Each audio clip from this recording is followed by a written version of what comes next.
مسائل ہیں. آپ کے گھر میں اگر اچھی افطار اور اچھی سحری پک رہی ہے تو اپنے لاشعور میں یہ بات رکھیے گا کہ آپ کے پڑوس میں یا اس کے پڑوس میں یا اس کے پڑوس میں یا کچھ گھر چھوڑ کے کوئی ایسا گھر ضرور ہوگا جہاں پر بچے افطاری کے لیے بھی بلکتے ہوں گے اور سحری کے لیے بھی بلکتے ہوں گے. لہٰذا اس مہینے میں غمخواری کیجئے, لوگوں کے ساتھ ہمدردی کیجئے اور لوگوں کے پاس جا کر ان کے لیے باقاعدہ سحر و افطار کا اہتمام کیجئے. اور پھر آگے فرماتے ہیں کہ جس نے اس مہینے میں کسی روزے دار کو اللہ کی رضا اور ثواب حاصل کرنے کے لیے افطار کرایا تو یہ اس کے لیے گناہوں کی مغفرت اور دوزخ کی آگ سے آزادی کا ذریعہ ہوگا, اور اس کو روزے دار کے برابر ثواب دیا جائے گا بغیر اس کے کہ روزے دار کے ثواب میں کمی کی جائے. یعنی اللہ کی رضا کے لیے کسی نے بھی اگر ثواب کی نیت سے کسی بھی روزے دار کو افطار کرا دیا, اللہ تبارک و تعالیٰ اس کو روزے دار کے برابر ثواب دے گا اور روزے دار کے ثواب میں کسی قسم کی کمی نہیں آئے گی. اب یہاں پر ایک معاملہ, ایک سچویشن کریٹ ہو گئی. سچویشن یہ ہوئی کہ آپ صلی اللہ علیہ وآلہ وسلم سے عرض کیا گیا کہ یا رسول اللہ صلی اللہ علیہ وآلہ وسلم, ہم میں سے ہر ایک تو افطار کرانے کا سامان جو ہے وہ مہیا نہیں کر سکتا, یعنی بہت سے ایسے لوگ غریب ہیں تو اس عظیم ترین ثواب سے تو محروم ہو جائیں گے. ظاہر صحابہ میں بہت سے ایسے صحابہ تھے جو غریب تھے, جو مالی طور پہ مضبوط نہیں تھے, لیکن وہی بات ہے وہ بیسیکلی نیکیوں پر حریص تھے, ان کو تو نیکیوں سے غرض ہوا کرتی تھی. اب سرکار نے اتنا بڑا فرمان جاری کر دیا کہ اللہ تبارک و تعالیٰ جو ہے اتنا ثواب عطا کرے گا, تو ظاہر ہے ہر صحابی یہ چاہتے تھے کہ ہم کچھ نہ کچھ حصہ ڈالیں, لیکن بہت سے ایسے تھے جو غربت کی وجہ سے نہیں کر سکتے تھے. تو سرکار علیہ السلام سے سوال کیا تو قربان جائیے رحمت للعالمین پہ. سرکار علیہ السلام نے فرمایا کہ اللہ تبارک و تعالیٰ یہ ثواب اس شخص کو بھی دے گا جو ایک کھجور, تصور کر سکتے ہیں, ایک کھجور یا دودھ کی تھوڑی سی لسی یا صرف پانی کے ایک گھونٹ پر کسی کو افطار کروا دے.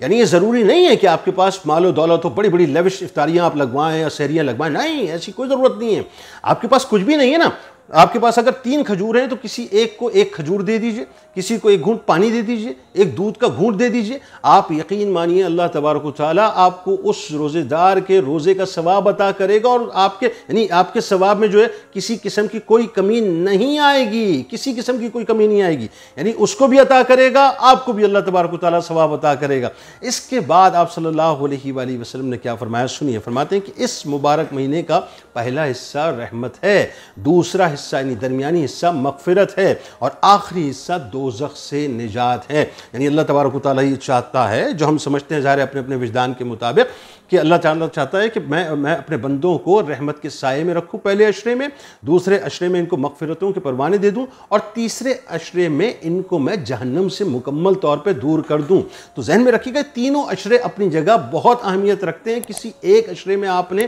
اپنے آپ کو تن آسانی میں مبتلا نہیں کرنا, بس اللہ کو راضی کرتے ہوئے چلنا ہے, اللہ کو راضی کرتے ہوئے چلنا ہے کہ رحمتوں کے سائے میں بھی رہنا ہے, مغفرتوں کے پروانے بھی تقسیم ہو رہے ہیں تو وہ بھی وصول کرنے ہیں, اور دوزخ سے نجات کے جو پروانے ملنے والے ہیں اس کو بھی وصول کرنے کے لیے میں نے صف میں ضرور کھڑا ہونا ہے. اس کے بعد سرکار مدینہ صلی اللہ علیہ وآلہ وسلم نے فرمایا کہ جو آدمی اس مہینے میں اپنے غلام یا خادم کے کام میں ہلکا پن یا کمی کر دے گا, اللہ تبارک و تعالیٰ اس کی مغفرت فرما دے گا اور اس کو دوزخ سے رہائی اور آزادی دے دے گا. آپ کے سب آرڈینیٹس ہیں, آپ کے غلام ہیں, آپ کے یہاں میڈ کام کر رہی ہے, آپ کے یہاں شوفر ہے, آپ کے یہاں کوئی سویپر ہے, کوئی بھی کام کرنے والا ہے, آیا ہے, ماسی ہے, کچھ بھی ہے, اس کے کاموں میں تخفیف کر دیجئے, کمی کر دیجئے, ہو سکے تو اس کو تھوڑا سا ریلیکسیشن دے دیجئے, اس کو مطلب ہلکا کر دیجئے. یاد رکھیے, ذہن میں رکھیے گا اس بات کو, رسول کریم صلی اللہ علیہ وآلہ وسلم کا فرمان ایک ایک لفظ حق ہے اور سچ ہے, اس کے علاوہ اور دوسری کوئی بات نہیں ہے.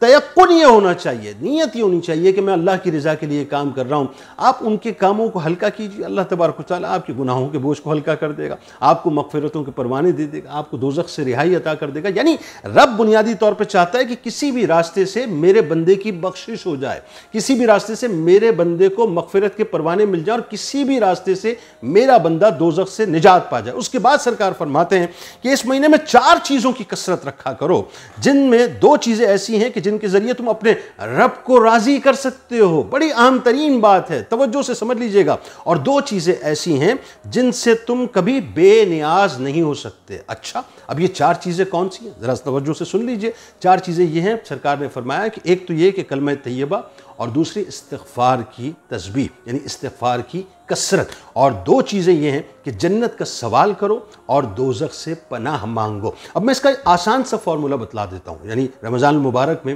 آپ کوشش کیجئے کہ لا الہ الا اللہ محمد رسول اللہ صلی اللہ علیہ وآلہ وسلم استغفر اللہ، اس میں کلمہ طیبہ بھی آ گیا، اس میں درود پاک بھی آ گیا، اور اس میں استغفار کی تسبیح بھی آ گئی۔ کوشش کیجئے کہ اس کی کثرت کرتے رہیے، یعنی دو چیزیں تو ایسی ہیں کہ جس سے کسی صورت بھی جو ہے وہ آپ کو چھٹکارا نہیں ہے، آپ اللہ کو اس سے راضی کر لیں گے انشاءاللہ۔ اور دو چیزیں ایسی ہیں جس کا سوال، یعنی دعاؤں میں بار بار اللہ سے جنت کا سوال کرتے رہیے اور دوزخ سے پناہ مانگتے رہیے۔ اور آخر میں میرے سرکار نے فرمایا کہ جو کوئی کسی روزہ دار کو پانی سے سیراب کرے، اس کو اللہ تبارک و تعالیٰ قیامت کے دن میرے حوض کوثر سے ایسے سیراب کرے گا جس کے بعد اس کو کبھی پیاس نہیں لگے گی، یہاں تک کہ وہ جنت میں پہنچ جائے گا۔ بس صاحب، اب اس سے بڑی بشارتیں اور کیا ہوں گی مجھے بتائیے۔ آپ کے پاس کچھ نہیں ہے نا، پانی کا گلاس تو ہے، پانی کا گلاس روزے دار کے لیے وہ پیش کر دیجئے، اس تیقن کے ساتھ کہ حوض کوثر کے مالک